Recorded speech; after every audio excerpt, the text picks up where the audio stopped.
조사는 아나당으로 직접 와서 하십시오. 야, 그 어일.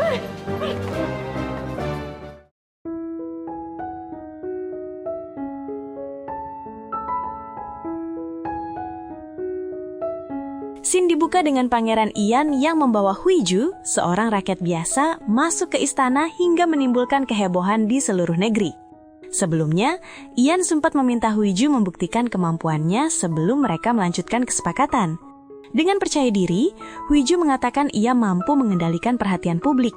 Hal itu terbukti karena pada malam ia memasuki istana, namanya langsung menjadi tren dan berita paling hangat di kalangan rakyat. Dengan penuh percaya diri, Huiju berjalan bergandengan tangan bersama Pangeran Ian menuju istana. Tak lama setelah tiba, Kepala Dayang Choi menyampaikan bahwa Ibu Suriyun memanggil Pangeran Ian.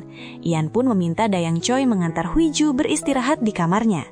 Meski sempat panik dan mencoba menahan Ian, Huiju akhirnya tenang setelah diyakinkan untuk menunggu. Dari balik jendela, ia memperhatikan kepergian sang pangeran. Saat menghadap, Ibu Suriyun terlihat kesal setelah membaca berita tentang Ian dan Huiju. Suriyun menegur Ian karena dianggap tidak menyangkal hubungan tersebut dan bahkan membawa Huiju ke istana sebagai bentuk pembangkangan. Namun Ian dengan tenang mengatakan tidak ada skandal seperti yang diberitakan, dan ia bahkan berencana segera mengumumkan pernikahannya dengan Huiju. Setelah pertemuan itu, Ian menegur ajudan Hyun yang tidak berjaga di sekitar tempat Huiju menginap. Ia kemudian kembali ke kediamannya dan mendapati putra mahkota sedang makan ramen bersama Huiju. Hal itu membuatnya kesal, dan ia langsung meminta putra mahkota kembali ke kamar. Meski putra mahkota menjelaskan ia hanya kesulitan tidur dan diajak makan oleh Huiju, Ian tetap meminta Dayang Jung untuk mengantarnya. Sepeninggal putra mahkota, Huiju mempertanyakan sikap dingin Ian. Ian menjelaskan ia hanya ingin melindungi Huiju agar tidak disalahkan jika terjadi sesuatu, karena Ibu Suri bisa murka. Mendengar itu, Huiju ragu apakah Ian akan benar-benar membelanya di masa depan.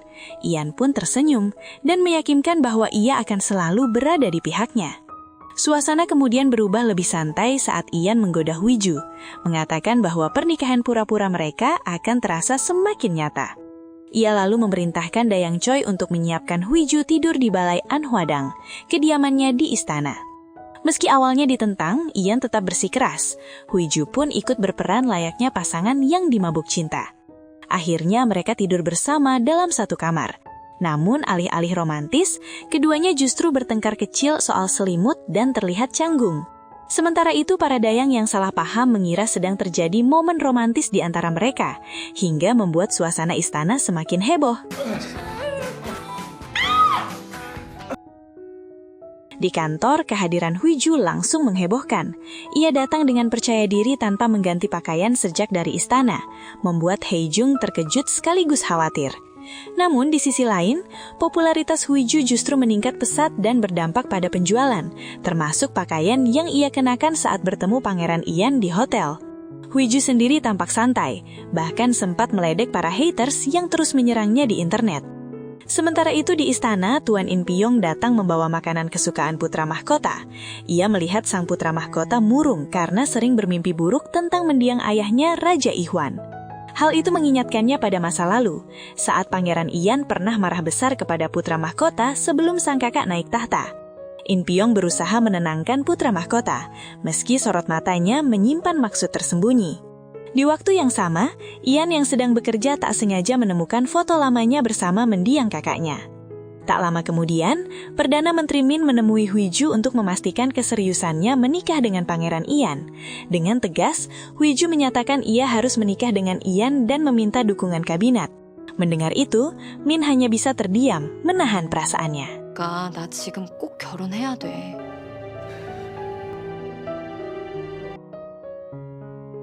Di sisi lain, Hyun memberi kabar kepada Ian bahwa Ibu Suriyun tiba-tiba jatuh sakit menjelang pengumuman pernikahan. Tak lama, Hiju menelponnya dengan kesal karena merasa Ibu Suri sengaja menghindari pengumuman tersebut. Namun di tengah percakapan, Hiju tiba-tiba diserang oleh beberapa siswi penggemar Ian yang melemparinya telur. Hiju kemudian menghukum para siswi tersebut dengan tegas, menasihati mereka untuk fokus belajar dan tidak mencampuri urusannya. Ia bahkan memperingatkan mereka agar tidak mengulangi perbuatan itu atau akan dilaporkan ke polisi. Hiju mulai merasa terganggu karena keamanan rumahnya terancam. Tanpa diduga, ayahnya datang dan menunggunya di depan rumah. Ia langsung menuduh Hiju hubungannya dengan Pangeran Ian hanyalah cara murahan untuk mencari perhatian. Ia juga mengungkit masa lalu kelam saat Hiju mengaku sebagai anak di luar nikah di hadapan ibu Taeju hingga menyebabkan kematian sang ibu akibat serangan jantung. Sejak saat itu, ayah Hiju terus menyalahkannya, mulai dari ditinggalkan ibunya hingga ambisinya mengejar kekuasaan. Ia bahkan melarang Hiju menyentuh perusahaan keluarga. Namun Hiju dengan tegas menolak, bersikeras tidak akan menyerah dan menganggap ayahnya telah membuangnya. Setelah ayahnya pergi, Hiju mencoba menenangkan diri dengan minum. Tak lama, Pangeran Ian menelpon karena khawatir, namun Hiju meminta agar mereka berbicara esok hari. Ia terlihat terguncang, teringat masa lalunya yang penuh luka karena tak pernah benar-benar diakui oleh keluarganya, meski memiliki banyak prestasi. Tiba-tiba, bel rumah berbunyi. Dengan waspada, Hiju mengambil tongkat baseball, namun ternyata yang datang adalah Pangeran Ian. Ia nekat datang sendiri tanpa pengawalan, bahkan membawakan makanan untuk Hiju. Di sisi lain, ajudan Hyun panik karena Ian mendadak menghilang dari pekerjaannya. Sementara itu, Ian mengaku datang karena khawatir, namun merasa lega melihat Hiju makan dengan lahap. Hiju lalu menceritakan semua yang dialaminya hari itu, dari serangan para penggemar, hujatan publik hingga konflik dengan ayahnya yang mengatakan telah membuangnya. Mendengar itu, Ian terdiam dan semakin cemas. Di istana, Ibu Suriyun terlihat meneliti foto-foto Hiju dari acara ulang tahun putra mahkota, lalu memerintahkan seseorang untuk menyelidiki latar belakangnya. Karena khawatir dengan keselamatan Hiju yang mulai diteror di rumahnya, Ian memutuskan membawanya tinggal sementara di kediaman pribadinya. Tak lama, Ian kembali menelponnya. Setelah itu, Hiju mencoba membantu pekerjaan Ian, meski justru kebingungan dengan berkas-berkasnya. Ia bahkan sempat mempertanyakan apakah sebaiknya ia kembali ke rumah karena tidak terbiasa dengan suasana ramai, sekaligus penasaran mengapa Ian tiba-tiba setuju menikah dengannya. Menanggapi hal itu, Ian akhirnya mengungkap alasannya. Pertama, kekayaan Hiju dapat membantu meredam kritik terhadap penggunaan uang kerajaan. Kedua, karena kecantikan Hiju. Dan ketiga, karena ambisinya untuk naik takhta meski harus menghadapi celaan, dan ia yakin Hiju akan memahami pilihannya. Keesokan harinya, Ibu Suriyun kembali menunda jamuan istana dengan alasan sakit. Di saat yang sama, pihak kejaksaan mendatangi kediaman pribadi Pangeran Ian dan menyita barang-barang milik Hiju, lalu membawanya untuk penyelidikan terkait kebakaran istana. Meski situasi kacau, Hiju berusaha tetap tenang saat dituduh memasuki area terlarang dan menemui seseorang sebelum kejadian. Ia teringat bahwa orang tersebut adalah Pangeran Ian, namun memilih diam. Kantornya pun ikut digeledah atas tuduhan yang sama. Dalam kepanikan, Hiju bersembunyi di kamar mandi dan mencoba menghubungi Ian. Namun pengurus Kim menjelaskan bahwa sang pangeran sedang menjalani ritual leluhur bersama putra mahkota dan tidak bisa menggunakan ponsel. Hiju kemudian meminta bantuan Hyejong untuk menyampaikan pesan, meski ia tahu rakyat biasa dilarang masuk ke area upacara. Tiba-tiba, Hiju mendapat ide dan keluar dengan penuh percaya diri meski masih diliputi ketakutan. Hyejong yang awalnya ditolak masuk, akhirnya berhasil menyusup berkat bantuan pengurus Kim yang membawa hopai milik Pangeran Ian yang ternyata diam-diam disimpan Hiju saat keadaan mendesak. Dengan menyamar sebagai peserta upacara, Hyejong memberi isyarat kepada Hyun tentang penangkapan Hiju. Tak lama, Pangeran Ian muncul dalam keadaan marah saat melihat Hiju dibawa untuk diinterogasi. Ia mempertanyakan tindakan tersebut, hingga Ibu Suriyun datang dan menyatakan bahwa pelaku kebakaran telah ditemukan, serta Hiju dianggap berisiko menghilangkan bukti. Ian menuntut bukti, namun Ibu Suri justru memaparkan perilaku Hiju saat jamuan istana sebagai alasan kecurigaan. Bahkan ia menyinggung reputasi Hiju yang bisa berdampak meluas. Menanggapi itu, Ian dengan berani mengatakan bahwa ia juga pantas dianggap tersangka. Dalam situasi genting, Hyun memberi kode kepada Hyejong yang kemudian membuat Hiju berpura-pura pingsan. Ian segera membawanya pergi, menghindari tekanan dari Ibu Suri. Setelah aman di kamar Ian, Hiju merasa lega dan sempat bertanya apakah ia akan dipenjara. Ian balik bertanya apakah hal itu membuatnya takut, namun Hiju justru mengaku sudah terbiasa menghadapi penyelidikan dan penggeledahan di perusahaannya. Ian menenangkan bahwa untuk sementara Ibu Suri tidak akan bertindak lebih jauh. Huiju kemudian menyadari bahwa sikap Ian yang membelanya di depan banyak orang telah menjadi sorotan. Benar saja, kabar Ian menggendong Huiju yang pingsan menyebar luas di kalangan istana. Mendengar itu, Ibu Suri Yun murka dan mulai memikirkan langkah selanjutnya terhadap Huiju dan hubungan mereka. Ian mengantar Huiju pulang ke kediamannya. Saat Huiju bertanya mengapa ia tidak ikut, Ian menjelaskan bahwa ia harus kembali bekerja dan menghindari amarah Hyun. Huiju pun mengingatkannya agar tidak terlalu memaksakan diri. Sebelum berpisah, Ian membuka pintu mobil untuk Huiju, dan momen sederhana itu kembali membuat para dayang dan pengawal heboh melihat kemesraan mereka. Huiju akhirnya pulang dengan langkah percaya diri, merasa telah melewati berbagai masalah hari itu. Para pengurus rumah yang melihatnya kembali dengan selamat pun lega dan penasaran bagaimana ia bisa bebas. Huiju menjelaskan bahwa pengurus Kim sangat berjasa karena telah membantunya keluar dari situasi sulit. Tak lama, Ian menelpon dan mereka kembali menyusun rencana untuk langkah selanjutnya. Ian juga memberitahu bahwa mulai besok, Huiju akan mendapat pengawal kerajaan. Huiju sempat ragu karena mereka belum menikah, namun Ian menjelaskan bahwa hal itu dilakukan agar hubungan mereka terlihat semakin nyata di mata publik. Tak lama kemudian, Huiju mendapat ide dan diam-diam mendatangi istana di tengah malam. Dari balik tembok, ia memanggil Ian, yang kemudian muncul menemuinya. Huiju mengatakan bahwa aksinya ini bagian dari upaya memperkuat kesan bahwa mereka sedang dimabuk cinta. Ia juga membawa minuman herbal dan obat untuk Ian yang harus lembur. Melihat perhatian tulus Huiju, Ian tersenyum. Namun suasana berubah lebih intens saat ia menatap Huiju dalam-dalam, lalu tiba-tiba memegang wajahnya. Ia meminta Huiju diam sejenak, dan tanpa diduga, Ian pun menciumnya. Setelah mencium Huiju, Pangeran Ian menyadari ada seorang reporter yang diam-diam memotret mereka dari dalam mobil. Mengetahui hal itu, Huiju justru meminta Ian mengulang ciuman mereka karena merasa posisi sebelumnya kurang bagus untuk difoto. Keesokan harinya, kabar ciuman mereka di balik tembok istana menjadi perbincangan hangat di kalangan pegawai istana. Ian kemudian menghadiri rapat bersama kabinet dan para penasehat kerajaan. Banyak yang menentang hubungannya dengan Huiju karena statusnya sebagai rakyat biasa, termasuk Tuan In Pyong. Namun, Perdana Menteri Min justru menyarankan agar hubungan itu diumumkan ke publik untuk meredam kekacauan, dengan catatan hanya sebatas pacaran, tanpa rencana pernikahan. Ian menanggapi masalah ini dengan tenang, tetapi In Pyong kembali menekan agar Huiju keluar dari kediaman pribadinya.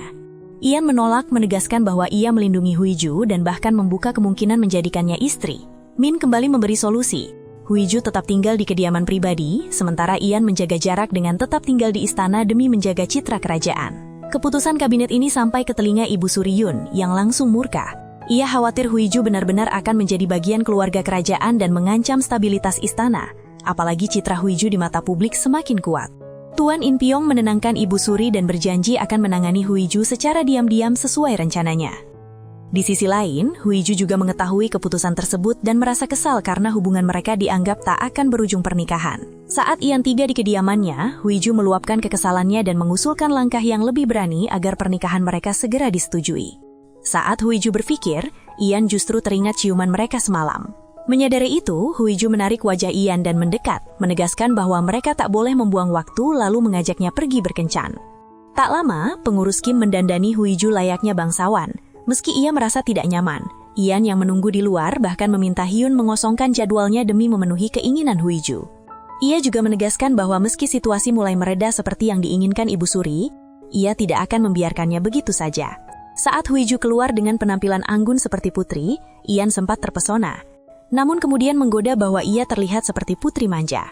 Huiju yang kesal kemudian kembali berganti pakaian yang lebih kasual. Dan kali ini, Ian justru lebih menyukai penampilan alami Huiju. Dalam perjalanan menuju tempat kencan, Huiju terus bercermin hingga membuat Hyun menyindirnya terlalu polos. Namun, Huiju justru menyindir balik bahwa yang polos sebenarnya adalah Pangeran Ian. Ia bahkan dengan percaya diri memuji dirinya sendiri, yang membuat Ian tersenyum.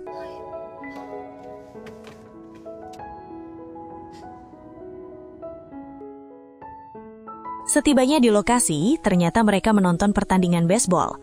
Hyun sempat menyarankan pengawalan tambahan, namun Ian menolak agar tidak menarik perhatian. Saat Huiju membeli seragam tim, Hyun menjelaskan bahwa Ian tidak boleh memakainya karena bisa dianggap menunjukkan dukungan politik. Huiju pun bercanda soal memakai baju couple agar makin mencolok. Lalu sempat memberikan seragam itu kepada Hyun yang justru membuat Ian cemburu hingga mengambilnya kembali. Di stadion, Huiju tak sengaja bertemu kakaknya Taeju dan istrinya. Keduanya langsung bersikap formal di hadapan Ian, membuat Huiju muak dengan kepura-puraan mereka. Tak lama, Huiju melihat Perdana Menteri Min dan memanggilnya dengan antusias, yang kembali memicu kecemburuan Ian. Bahkan saat Min menghampiri dan Huiju memanggilnya dengan akrab, suasana semakin membuat Ian tidak nyaman. Ketegangan semakin terasa saat kamera stadion menyorot Huiju dan Ian meminta mereka berciuman di publik. Hyun dan para pengawal panik, sementara Huiju yang gugup akhirnya menolak dengan alasan menjaga etika setelah Ian membisikkan sesuatu kepadanya. Mereka kemudian pulang dengan pengawalan ketat karena sudah menarik perhatian publik. Tak lama, Perdana Menteri Min mengajak Huiju makan bersama. Ian yang cemburu memutuskan ikut, dengan alasan tidak pantas membiarkan Huiju kembali sendiri. Mereka pun pergi ke restoran sashimi, namun terungkap bahwa sebagai bangsawan, Ian tidak diperbolehkan makan makanan mentah. Huiju heran dengan banyaknya aturan istana. Sementara Min menyindir bahwa kehidupan seperti itu bukan sesuatu yang layak untuk Huiju jika menikah dengan Ian. Rasa penasaran membuat Huiju bertanya lebih jauh tentang batasan yang harus dihadapi Ian. Hal itu justru mengingatkan Ian pada masa kecilnya yang penuh tekanan, dibatasi dalam banyak hal, bahkan dengan keluarganya sendiri. Ia hanya bisa menahan perasaan dan hidup dalam aturan ketat. Alih-alih menjawab, Ian diam sejenak lalu menyodorkan makanan itu kepada Huiju, menyuruhnya menikmati semuanya selagi masih bebas, sebelum ia benar-benar menjadi bagian dari keluarga kerajaan. Malam harinya, saat Pangeran Ian kembali ke kediamannya, Dayang Choi langsung menegurnya karena pergi ke stadion bisbol dan restoran bersama Huiju. Ia menilai Huiju tidak menjaga tata krama dan meminta izin untuk menjadi mentor Huiju guna mendisiplinkannya sebelum masuk ke lingkungan kerajaan. Keesokan paginya, Huiju merasa tidak nyaman saat para pelayan mengurus segala kebutuhannya sejak pagi. Saat hendak berangkat kerja, ia sudah ditunggu oleh Dayang Choi yang menatapnya tajam. Huiju mencoba bersikap santai, namun sebelum penjelasan dimulai, ia mendapat panggilan dari Hee-jung dan harus segera ke kantor. Di perjalanan, Ian menelpon Huiju dan menyinggung bahwa Dayang Choi pasti kesal. Dari situ, Huiju baru tahu bahwa ia akan didisiplinkan. Ian menjelaskan bahwa sepulang kerja nanti, Huiju harus belajar tata krama, sejarah, dan hierarki kerajaan. Huiju mengiyakannya lalu menutup telepon saat tiba di kantor. Sementara itu, Taeju dan Dayung membicarakan Huiju yang mendapat undangan eksklusif dari Perdana Menteri Min, sesuatu yang bahkan sulit didapat ayah mereka. Taeju berpendapat Huiju sebaiknya melepas perusahaan dan fokus meningkatkan status sosial sebagai istri Pangeran Ian. Dayung pun setuju dan menyarankan memberi hadiah sebagai bentuk dukungan. Di sisi lain, Huiju kini mendapat pengawalan kerajaan saat berada di butik. Hee-jung heran karena Huiju tak lagi memakai mobil merahnya. Huiju menjelaskan bahwa selain dilarang Ian, mobilnya juga sedang diperbaiki setelah ditabrak orang tak dikenal. Meski terdengar serius, Huiju menanggapinya dengan santai. Malam harinya, Huiju kembali ke kediaman Ian dan awalnya disambut hangat, namun segera ditegur Dayang Choi karena terlambat mengikuti pelajaran. Meski lelah, Huiju tetap menjalani sesi belajar tentang tata krama dan hierarki kerajaan. Saat diminta memperbaiki postur dan cara berjalan, suasana justru berubah ketika Huiju balik mengajari Dayang Choi gerakan pilates. Ian yang melihat hal itu sempat menegur Huiju, namun Huiju langsung memeluknya dan meminta dibawa pergi karena kelelahan. Ian pun membela Huiju dan menyarankan Dayang Choi kembali ke tugas utamanya di istana. Keesokan harinya, Ian terlihat bermain catur dengan Perdana Menteri Min sambil membahas berbagai urusan. Ian mempertanyakan mengapa Min tidak mencoba menghentikan pernikahannya dengan Huiju. Min menjawab bahwa keputusan Ian mungkin adalah yang terbaik sebelum akhirnya memenangkan permainan. Ia juga memastikan bahwa kasus kebakaran telah selesai dan Ibu Suri tidak lagi memasalahkannya. Di tempat lain, Huiju menjalani hari pertamanya belajar sejarah dan hierarki kerajaan bersama Dayang Choi. Ia juga diajarkan berbagai ritual pemakaman kerajaan yang rumit. Rasa penasaran membuat Hee-ju bertanya apakah prosesi itu dilakukan saat Raja Ihwan wafat 3 tahun lalu. Dayang Choi menjelaskan bahwa pemakaman kerajaan terakhir yang dibuka untuk umum terjadi pada 2005 saat ibu Pangeran Ian wafat, disusul kematian ayahnya Raja Huijong beberapa tahun kemudian. 3 tahun lalu kakaknya, Raja Seonjong, juga meninggal tragis dalam kebakaran. Karena seringnya tragedi, upacara pemakaman kemudian ditutup dari publik. Hiju terharu dan merasa iba pada beban yang ditanggung Ian. Ia mulai memahami masa lalu kelam sang pangeran, termasuk alasan Ian pernah marah saat ia memberi makanan sembarangan kepada Raja Yun. Sementara itu, Ian sedang bersama Ibu Suri Yun yang memperkenalkan seorang wanita bernama Jae Gyong untuk menemaninya dalam jamuan makan malam dengan wartawan. Dengan alasan sakit, Ibu Suri tak bisa hadir. Ian menanggapinya dengan dingin, bahkan meminta pemeriksaan rutin untuk Ibu Suri, lalu menegaskan ia akan datang sendiri tanpa pendamping. Ibu Suri tetap tenang, seolah punya rencana lain. Kembali ke kantor, Ian yang kesal meminta Hyun menyelidiki latar belakang Jae Gyong. Ia juga diberitahu bahwa Hiju berkali-kali menghubunginya. Saat akhirnya menelpon balik, Ian mengatakan ia sedang sibuk. Hiju yang sempat kesal justru menahan diri dan mengatakan bahwa ia akan selalu berada di pihak Ian apapun yang terjadi. Mendengar itu, Ian gugup dan segera menutup telepon, namun diam-diam tersenyum. Ia pun memutuskan akan pulang menemui Hiju malam itu. Di sisi lain, Raja Yun kecil terlihat pulang sekolah dan tak sengaja bertabrakan dengan teman hingga pengawalnya menegur siswa tersebut. Namun Yun justru bersikap lembut dan tampak iri melihat teman-temannya bebas bermain.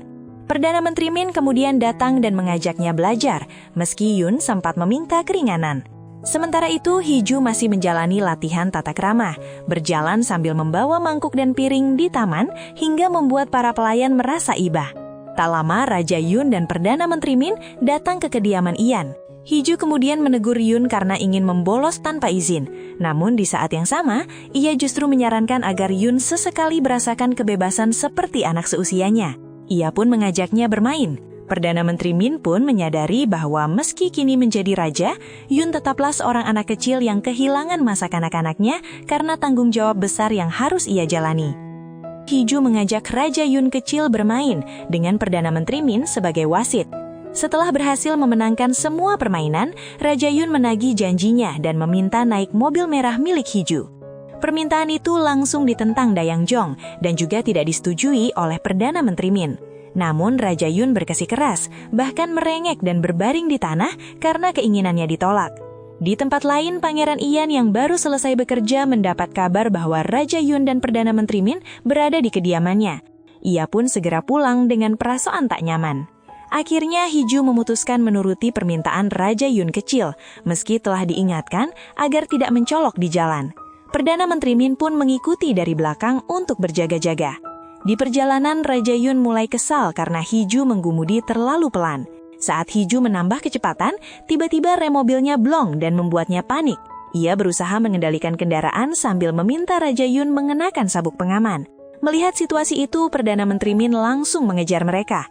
Hiju pun mengarahkan mobil ke jalan sepi agar bisa menghentikannya dengan aman. Namun tanpa disangka, mobil Pangeran Ian muncul di depan untuk menghadang laju kendaraan yang tak terkendali. Dan kedua mobil akhirnya berhenti di jalan sepi. Tak lama Ian keluar dari mobilnya. Hiju yang masih panik hanya bisa menatap Ian, sementara Ian membalas dengan tatapan penuh kekhawatiran.